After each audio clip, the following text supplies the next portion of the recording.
Hello there, McKnox here. And if you clicked on this video, then you're either interested in learning to crochet or you're looking for pointers and tips. Today, I'm going to teach you how to do a chain, a single crochet, and how to go through front loops and back loops. I will have other videos on this channel that will cover other stitches, but for now, let's begin here. So in case you didn't see my introductory video, I'm using a silicone grip hook. We're going to use a 4-weight yarn, which is the sort of standard yarn size, and what I use to make most of my stuffies. It comes in a variety of colors, it's very cheap, and very easy to work with. Now, my general rule is to use a hook that's 0.5 millimeters smaller than your yarn weight size. We have a 4-weight yarn, we use a 3.5 millimeter hook. I think this gives the best results. Let's begin. To start, you want to have a long strand of yarn. The way that I loop it onto my hook is I pull it tight like this. Now, move the hook under the yarn, twist the yarn around the hook, and pull the yarn through the loop, just like that. The way that you hold your hook may be a little bit different than the way I do. This works best for me because it gives me a lot of control over my hook. When holding your yarn, you want to pinch it between these two fingers. This controls the feed of your yarn and keeps the yarn taut. You want tension so your yarn isn't moving around willy-nilly. This will make things a lot easier. Then I come over here and pinch the knot that I made. This makes it easier to hold the project in place. So now we're going to do a chain. We're going to do 9 chains. I readjust my hold on my yarn, give myself room to work. I'm going to guide my hook under the yarn, going to grab that yarn, and pull it through the loop. And that's a chain. We're going to do that 8 more times. There's 2. You're going to rotate under, grab the yarn, 3. Again, rotate under, grab it, 4. 5, 6, 7, 8. Also, you can see how I let that yarn slide through my fingers here. And 9. So when you're crocheting, you don't want to make these stitches too loose. It's very common to do when you first start. If you're just practicing, don't worry. It takes time, but you'll figure it out as you go. I assure you, you'll get there. We now have 9 chains. I'm going to tighten that knot a little bit. Don't mistake that for a stitch. And this next step, we want to skip that first chain. This one right here by my hook. You want to skip it. And you want to go into your next chain. We're going to take our hook.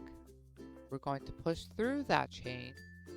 Grab our yarn, pull it back through that chain, and pull that yarn up so we have 2 loops on our hook.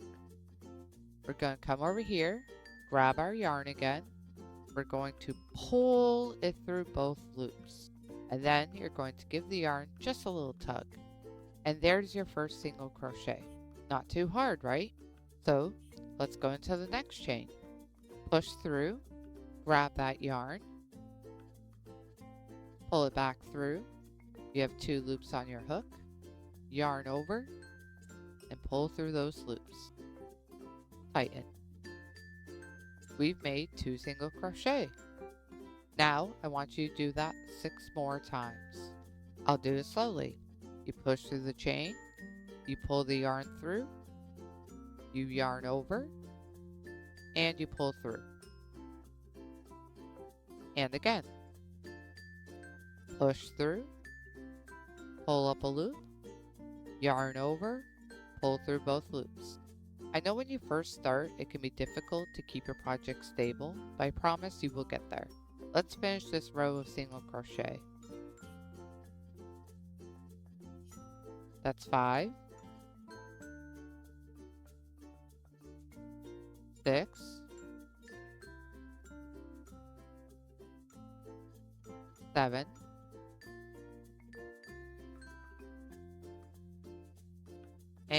8. And that's it.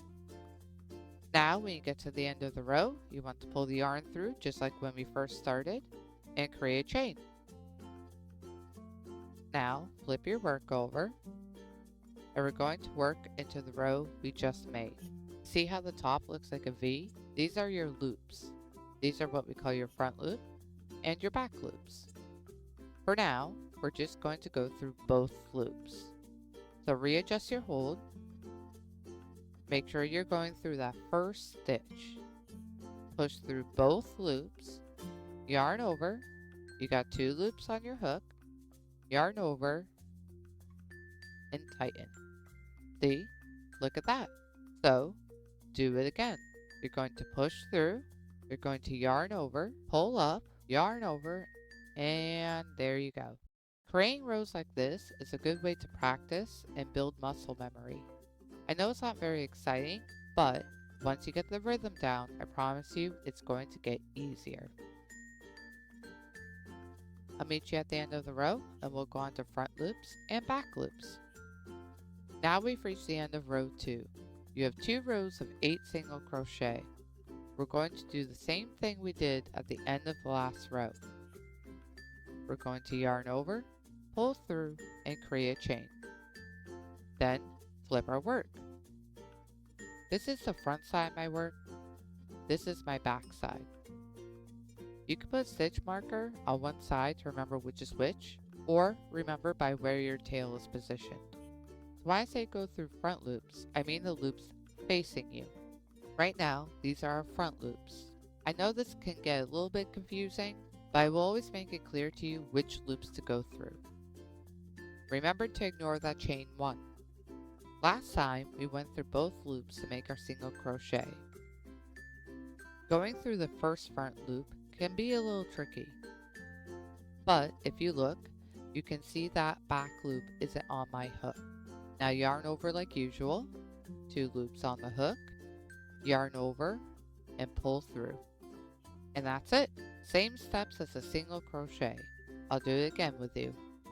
Push through that front loop, yarn over, pull up a loop, yarn over, pull through both. Do that all the way down the row. I'll meet you there. We've reached the end of our row of front loops. I know it doesn't look very different, but you'll see in a moment. Again, we're going to chain 1, flip our work over. You can now see that ridging from our last row of front loop single crochets. Now this time, we're going to go through the back loops of our project. These right here.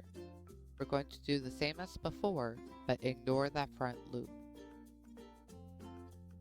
Not here, but through here. Push through that loop, yarn over, 2 loops on the hook. Make sure you only get the loop on this side. Yarn over, pull through, tighten. Go on to the next stitch. If anything, going through the back loops is easier, but it's the same steps as we've been doing up till now. Single crocheting those back loops till the end of the row. I'll meet you there. Okay, we've done it. You can see here that ridging. This is the effect that doing front or back loops has on your project. Sometimes for projects, you use these freestanding loops to attach another string of yarn to, which, if you follow my channel, you'll see my jellyfish keychain tutorial. So hopefully this video was very helpful to you. This is the end of the tutorial. It's a beginner's guide just to get you started. If you have any questions or comments, please feel free to share them. Don't forget, like, subscribe, and share, and I'll see you soon.